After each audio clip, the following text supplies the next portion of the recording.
It's the most spookiest time of the year. Halloween is upon us, and once again I am here to celebrate it. If there's one trend that's been on the rise in recent years, it is definitely remakes, and the horror genre is no stranger to this occurring. Some are good, some are bad, and some are just plain unnecessary. So join me now as we take a scary ride through my top 10 favorite horror movie remakes.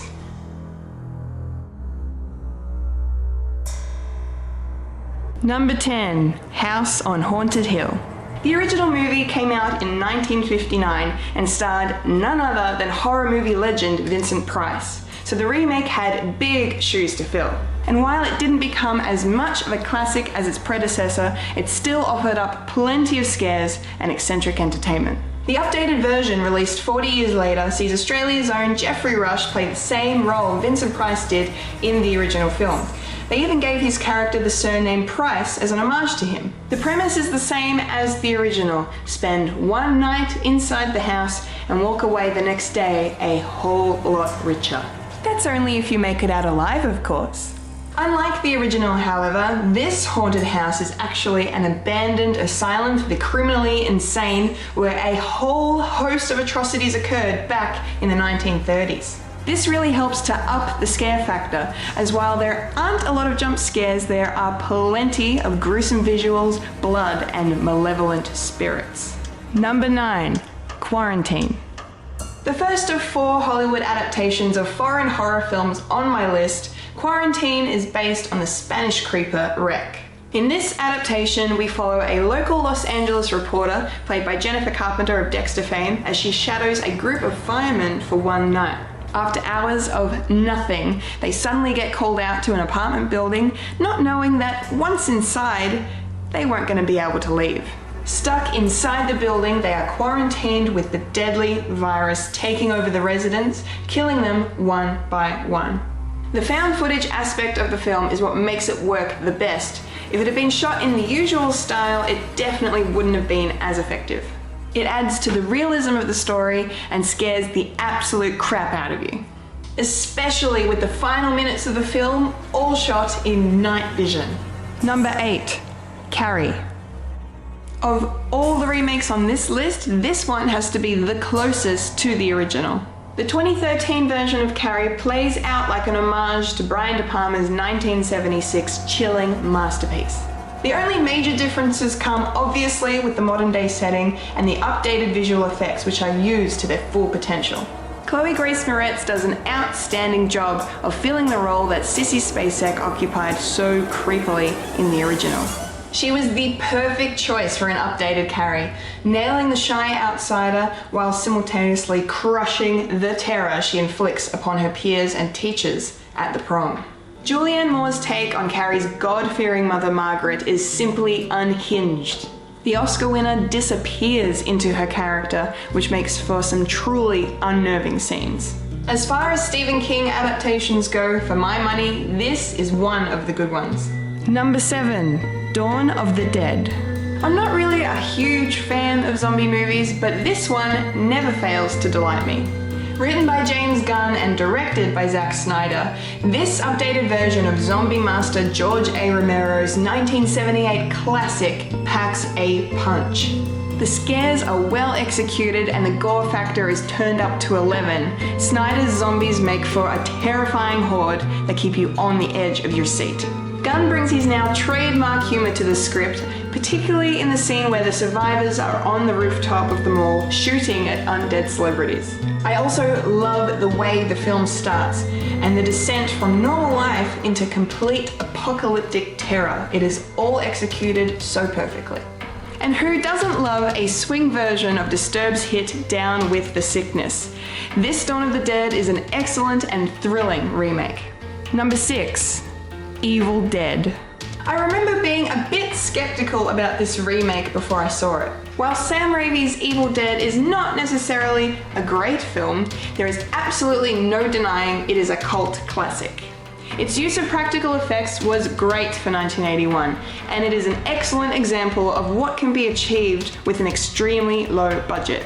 Cut to the 2013 remake and I was surprisingly blown away. This version fully respects its roots, and using modern effects and technology, it really expands on the original in an exciting and entertaining way. It is scary and disturbing just like its predecessor, and with only slight alterations to the plot, including exactly which character is the last one standing. The evil in this film is unrelenting and keeps coming after our heroes in totally unexpected ways. Just when you think they're safe, the evil dead strikes again. Horror fans everywhere must watch this film. Number 5. The Thing. Okay, so I might be slightly cheating here considering John Carpenter's The Thing is not exactly a straight up remake, but it's close enough. It is a slightly different version of the 1951 sci-fi classic The Thing from Another World, directed by Howard Hawks, and both films are adaptations of the 1938 sci-fi novella Who Goes There by John W. Campbell.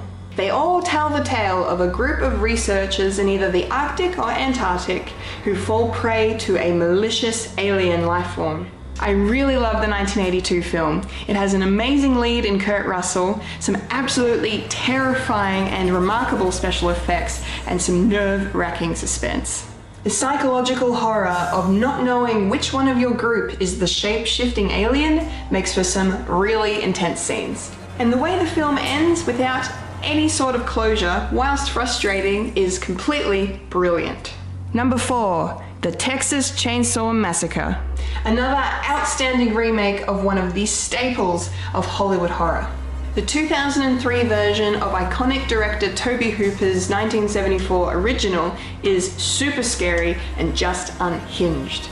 Watching this as a teenager gave me nightmares for days and ensured me that I would think twice before ever picking up a hitchhiker. Fresh off her time on family drama Seventh Heaven, Jessica Biel proved to her audience exactly what she was capable of and destroying any doubt her critics may have had about her. She is up there with the iconic scream queens and final girls of horror films before her, and she played a huge part in the film's success. It was a great choice to keep it set in the 1970s and not modernize it, adding a good layer of authenticity to the film and showing respect to the original.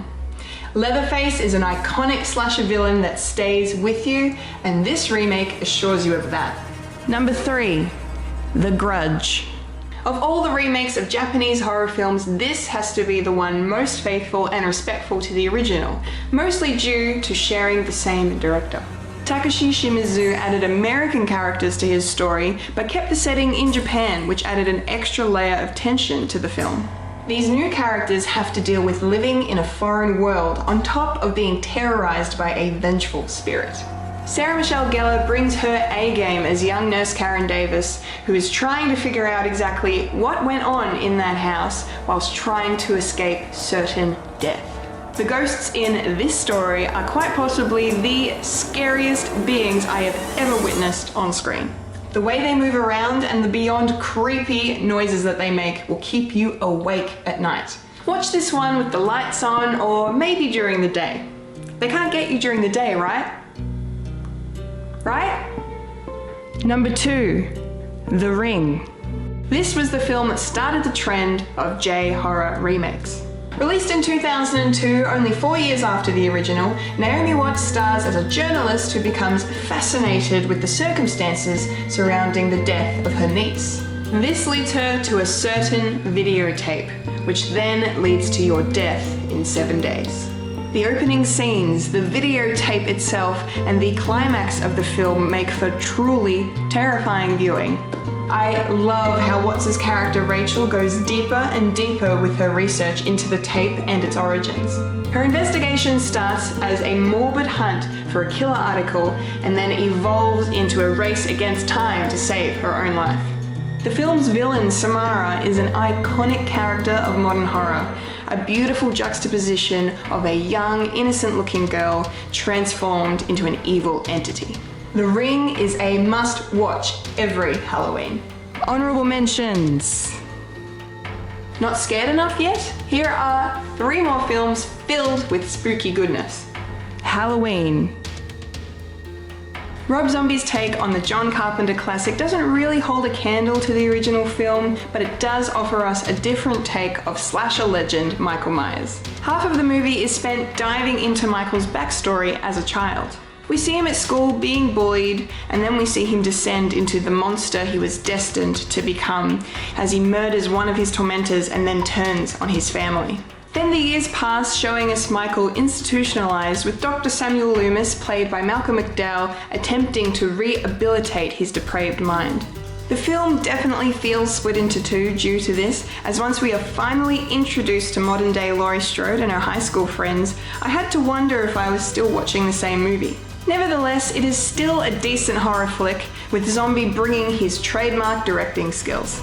Friday the 13th. This is not your standard remake. More of a reboot/sequel to the original film, this 2009 version is your typical slasher fest, but done in a really interesting way. Not one, but two groups of unsuspecting young adults fall victim to Jason Voorhees as they stumble into his territory. The two groups are connected by siblings Whitney, played by Amanda Righetti, and Clay, played by Supernatural's Jared Padalecki.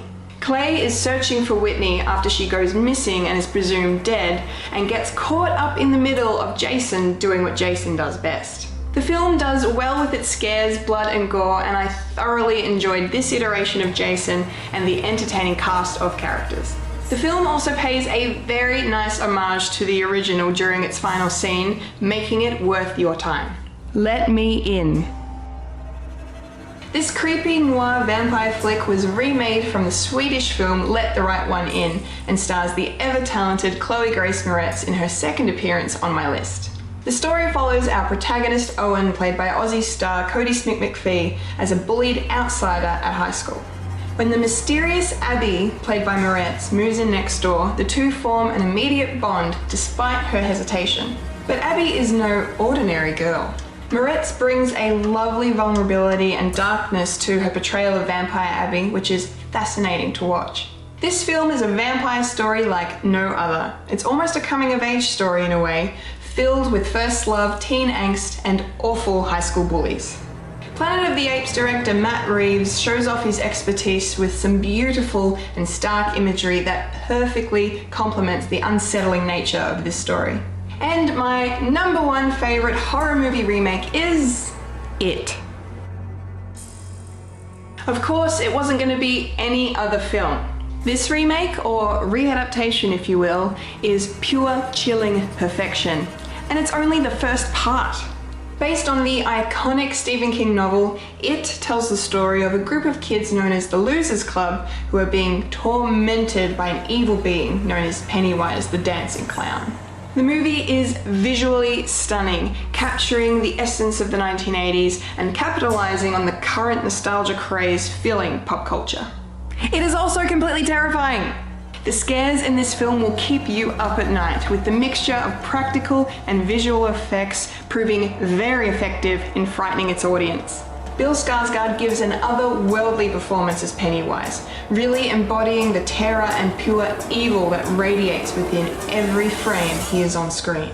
The original version of It simply does not compare to this newer, fresher, and more brilliant take on a truly horrifying tale, which is exactly why it is my number one choice. Those are my spooky top 10 horror movie remakes. Let me know what you think by leaving me a comment down below, and don't forget to like, share, and subscribe for more videos just like this one. You can also find me on SoundCloud and iTunes as one of the hosts of a podcast called Fred and the Monthly at Winifred's. I've been a Kendall Richardson, and you've just experienced Collectible Chaos. Happy Halloween!